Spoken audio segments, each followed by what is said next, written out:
I told you to draw, अभी आपके लिए ऑप्शनल है, वहां पे ना लिख भी लेना चाहिए। पिछले डायग्राम में मैंने बोला था ना हम सेकंड वाली रे बाद में ड्रॉ करेंगे, क्योंकि हमने देखा ना सेकंड रे का तो कोई इंटरफेरेंस उसमें था ही नहीं, मेरे को चाहिए ही नहीं। अब सेकंड रे आप कैसे बनाओगे, ये यहाँ आई, अब इसको डॉटेड से दिखा दो, रे सीधी आएगी, यहाँ से रिफ्लेक्ट होगी, तो ये यहाँ से रिफ्लेक्ट हो गई, ये नंबर। चलिए, तो इसीलिए ये थोड़ा सा कंफ्यूजन क्रिएट करती है डायग्राम में, इसलिए जो मैंने नहीं बनाया। तो यहाँ पे लिख लो ऑप्शनल, नहीं ड्रॉ करना मत ड्रॉ करो, कोई प्रॉब्लम नहीं है। Is this clear? क्योंकि अगर मैं साथ ही आपको ये भी ड्रॉ कर देती तो इतना क्योस हो जाता कि आपको डेरिवेशन समझ नहीं आती। साइड में लिख लो ड्रॉइंग कंप्लीटिंग रे number 2 is optional but in the books it is given.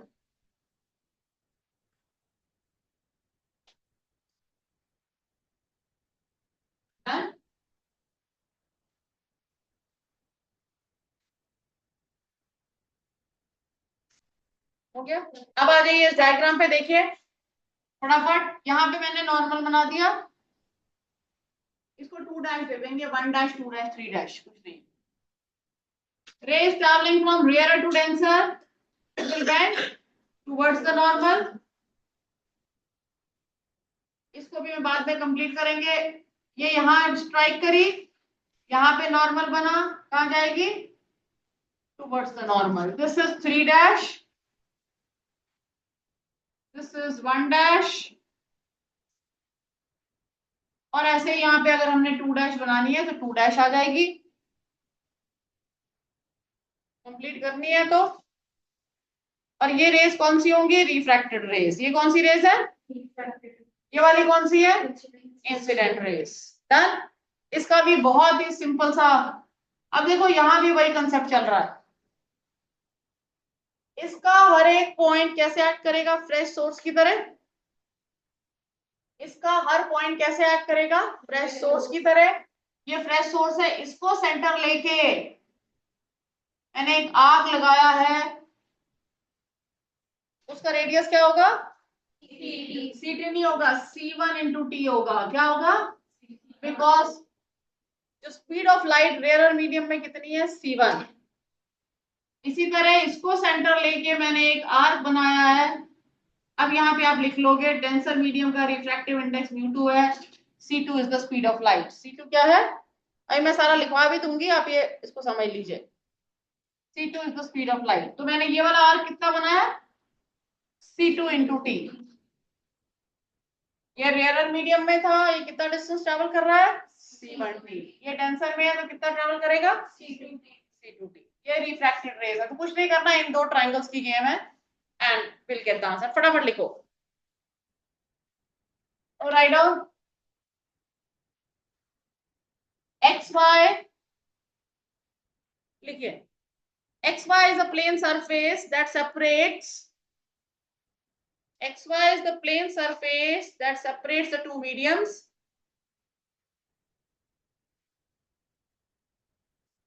that separates the two mediums। c1 is the speed of light in rarer medium, c1 is the speed of light in rarer medium, c2 is the speed of light in denser medium,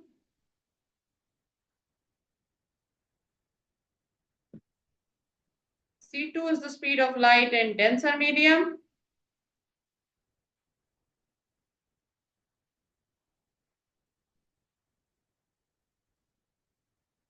AB is the incident wavefront, 1, 2, 3 are rays normal to it, 1, 2, 3 are the rays normal to the wavefront।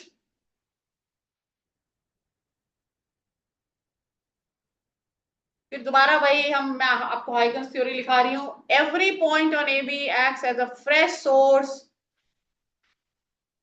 every point on AB acts as a fresh source of secondary wavelets।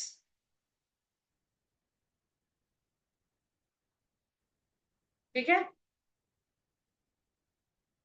Taking B as the center, Taking B as the center, draw an arc of C1T.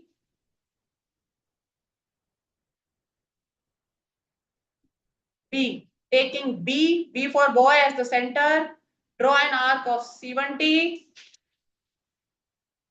Taking A as the center, draw an arc of C2T.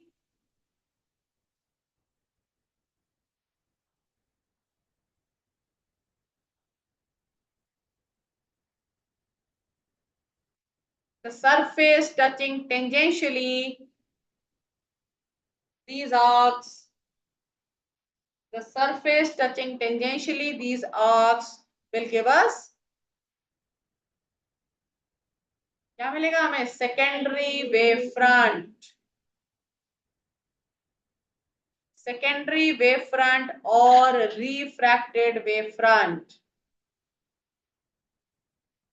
Surface touching these arcs, ARCS, will give us secondary wave front or refracted wave front. So 1 dash, 2 dash, 3 dash are the 1 dash, 2 dash, 3 dash are the refracted rays.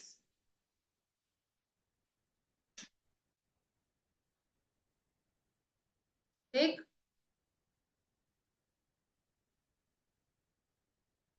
I लिख लीजिए फटाफट. I is the angle of incidence, R is the angle of refraction. क्या आपने complete क्यों नहीं करा? ये कैसे कंप्लीट करा इसने? I am talking to you. How you have completed? This is all wrong जो आपने बनाया है. क्या कर रहे हो? फर्स्ट सीट पे बैठ के ये रे इधर आई, यहाँ पे मैंने नॉर्मल बनाया, यही रे आगे गई ना आपकी. इंसिडेंट देखो, रिफ्रैक्टेड देखो. आपने इंसिडेंट यहाँ बनाई, रिफ्रैक्टेड यहाँ बनाई. इंसिडेंट कहाँ है आपकी? ये कौन सी है? यही तो रे बेटा, ये पहली बार. यस, दोबारा डायग्राम देख लीजिए. सामने बैठ के गड़बड़ कर रहे हैं तो ऐसे बनाना है जैसे मैं बना रही हूँ. आपने भी ऐसे ही स्टार्ट करना है. ये आई यार दिख रहा है. पहली रे इधर, दूसरी इधर, तीसरी इधर, ये सीधी आ गई.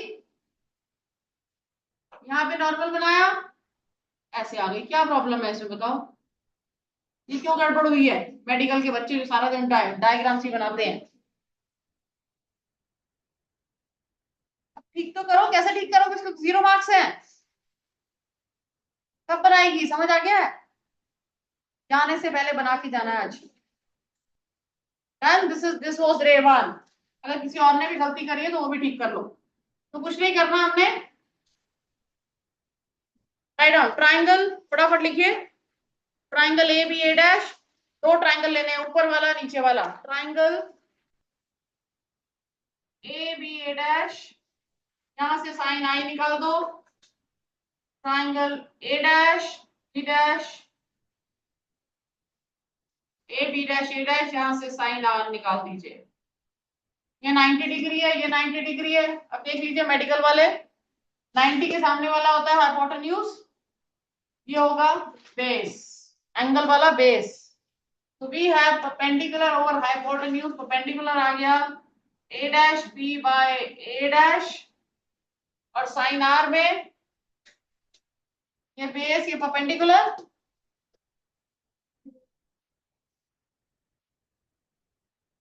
क्या आएगा? A B dash by A dash, perpendicular over hypotenuse. 90 के सामने वाला हाइपोटेन्यूज है. Now sine I by sine R, दोनों को डिवाइड कर दीजिए.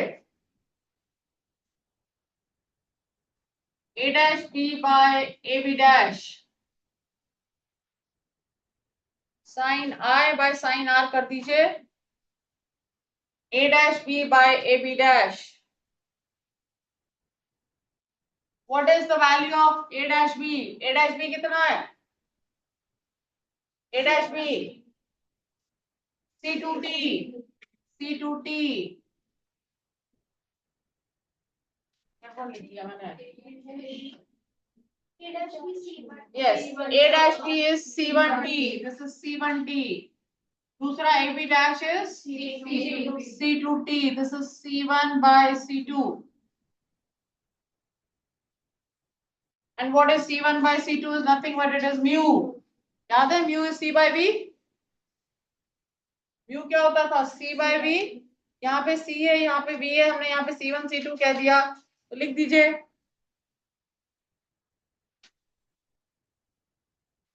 which proves Snell's law of refraction.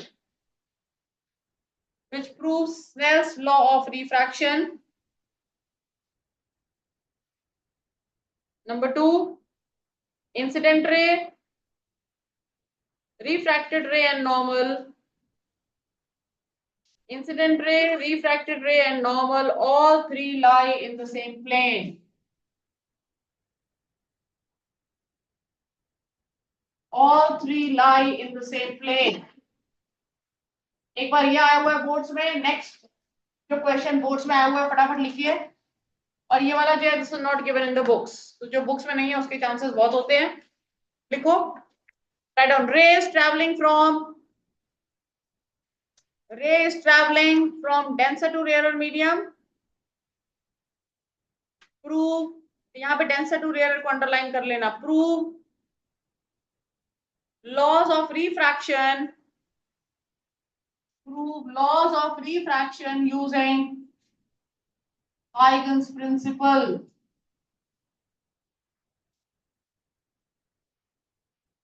Laws of refraction using Huygens principle.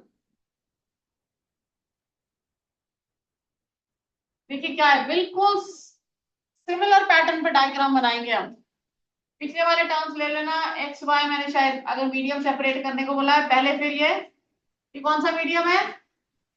Tensor. ये क्या है? तो अब आपको पता है किसमें एंगल बड़ा होगा?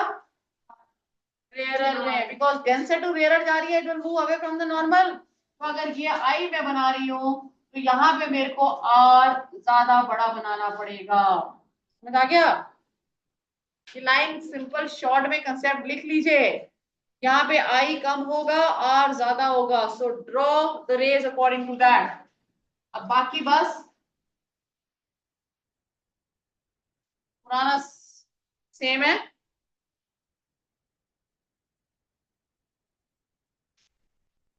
ये टेंशन मीडियम है, ये 1, ये 2, ये 3, टेंसर हो गया C2, U2 रेयर हो गया, U1 and C1।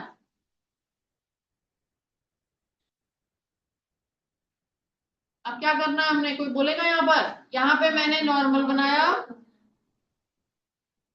Raise travelling from कहाँ जाएगी?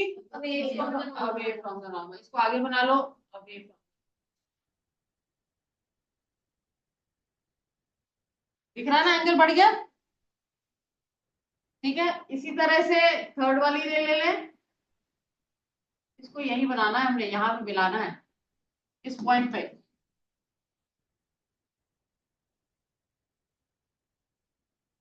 अगर आपको लग रहा है नहीं मीट कर रही तो थोड़ा सा पहले कर दो इसको, फिर यहाँ पे कर जाएगी। ठीक है, नहीं कर रही तो जबरदस्ती मीट कराइए।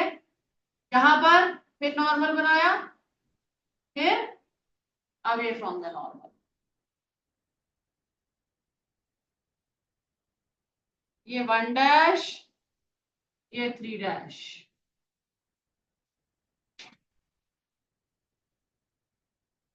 ठीक, सब पुराना वाला ही कंसेप्ट है। ये 90 डिग्री, ये 90 डिग्री।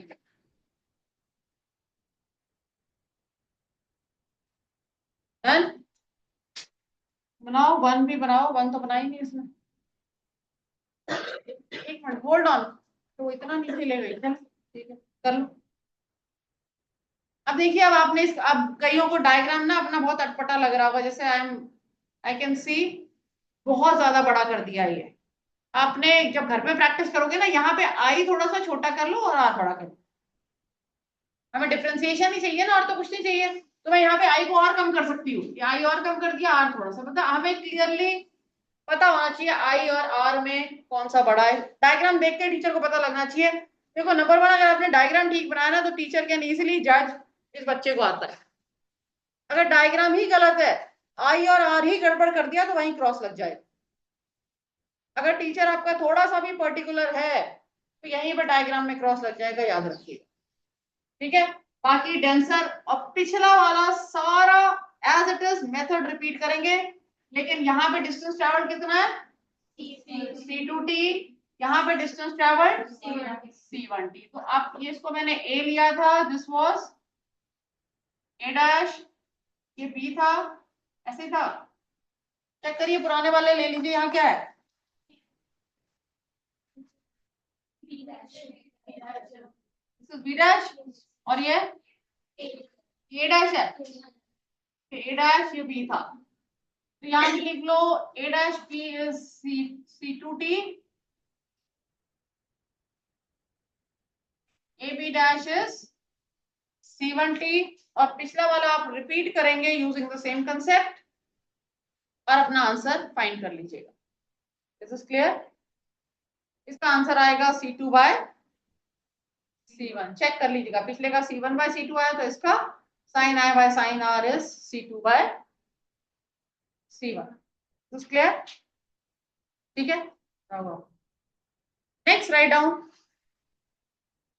तो इसको कंप्लीट आप खुद करेंगे और ये बोर्ड में आया हुआ है, पिछले पैटर्न पर ही कंप्लीट करना है, कुछ नहीं करना है। थ्योरी लिख लेंगे ना वहां जो, हाँ सेम रहेगी, वहां पे जो आर्क है वो ध्यान रखिएगा, ये आर्क बना दीजिए एक, ये जो आर्क है, ये आर्क, ये C2T होगा, यहाँ पे C1T कर लो, समझ आया। C2T और यहाँ पे C1T। कल से इतना लेट नहीं, मैंने वापस भेज देना। डन, C2T एंड C1T, ये चेंजेस करने हैं आपने, समझ आ गया। और इसको छोड़ेंगे नहीं, बिकॉज कल मेरे को ये काम कंप्लीट करा चाहिए। चलिए हो जाएगा ये एग्जैक्टली सेम पैटर्न पर आप, और लास्ट वाली सब सेम लिख दीजिएगा, incident ray, refracted ray, normal, all three line the same plane, बाकी सब सेम लिखिए, चलेगा। Next write down superposition principal.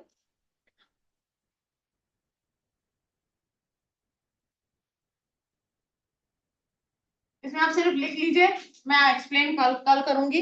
लिखो इसको, because hardly 5 to 7 minutes are left। लिखिए, resultant displacement at any instant, resultant displacement at any instant is equal to the vector sum of the displacement,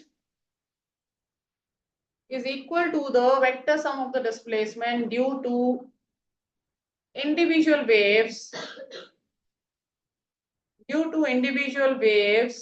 at that instant. Y is equal to y1 plus y2 dot dot yn। मैं दोबारा repeat कर देती हूँ, resultant displacement at any instant is equal to the vector sum of the displacement due to individual waves at that instant. y is equal to, ये है कुछ नहीं, सारा +1 है। अभी आप सिर्फ ड्रॉ करो, सबका वेक्टर सम है।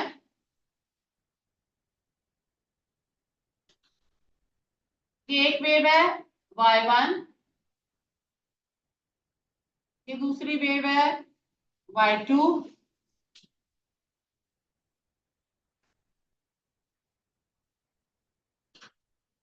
और ये थर्ड वेव है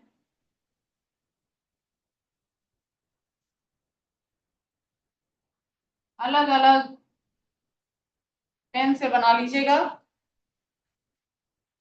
this is resultant, y is equal to y1 plus y2, all +1 जो हमने वेव्स में करा है। Still I will discuss it once again.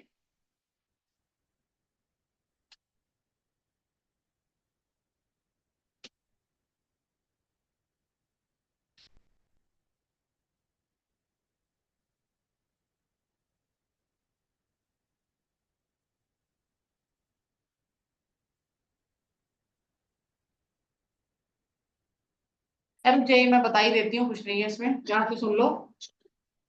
ठीक है, क्या है वेक्टर सम, राइट। मैंने यहाँ पे एक y1 बनाई, दूसरी y2 बनाई। ये हमने EM वेव्स में बहुत इस तरह की वेव्स पढ़ी है। इसका क्या मतलब है y1 और y2, रिजल्टेंट छोड़ दो, इसका मतलब आगे है, ये आगे दिख रही है, which means they are in the same phase, it means that they are in the same phase. देखो कुछ नहीं है, सिंपल वेक्टर्स है, same phase means angle zero, और आपको पता है जब दो वेक्टर जीरो पे होते हैं then they get added up. तो मेरे को जो नई वेव मिली, दोनों का एडिशन मिल गया y1 plus y2। This is all we have done. इसी तरह मैं दूसरा एग्जांपल बताती हूँ। एक ये y1 है, इसका एम्पलीट्यूड समझ लो y1 है ये। दूसरा, इसका एम्पलीट्यूड y2 है। जब y1 कोई एक वेव है, y2 कोई एक वेव है, वो आप इससे निकाल सकते हैं। इसका एम्पलीट्यूड आप ए बी भी लिख सकते हो, एम्पलीट्यूड आप ए बी भी लिख सकते हैं, हार्डली मैटर्स। हमें यहाँ पे ये समझना है इन दोनों में फेज डिफरेंस कितना है, 180 डिग्री। और आपको पता है जब दो वेक्टर्स 180 पे होते हैं तो सब्ट्रैक्ट होते हैं। इसका मतलब मेरे को जो इनका रिजल्टेंट मिलेगा ये कहीं बीच में मिल जाएगा।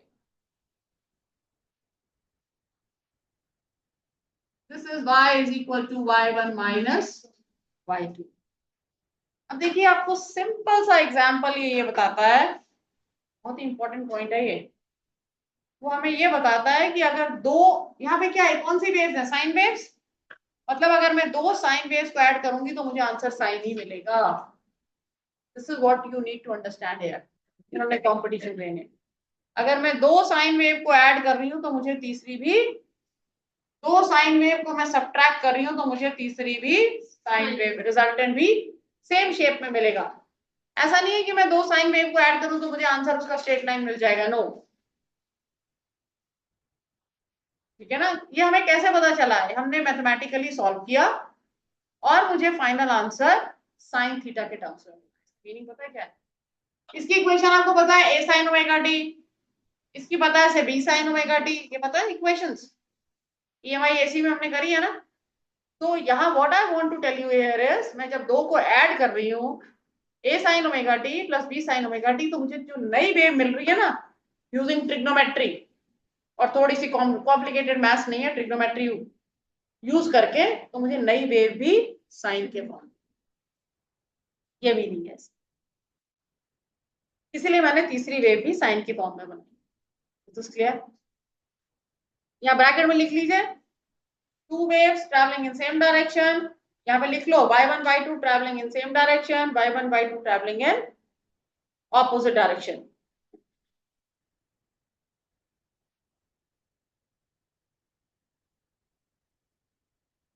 अब एक सिंपल सा मैं एग्जांपल बता रही हूँ and after that I will wind up.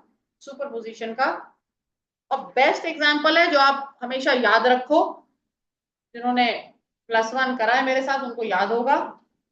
अगर आप एक किसी ऑर्केस्ट्रा पार्टी में जाते हैं,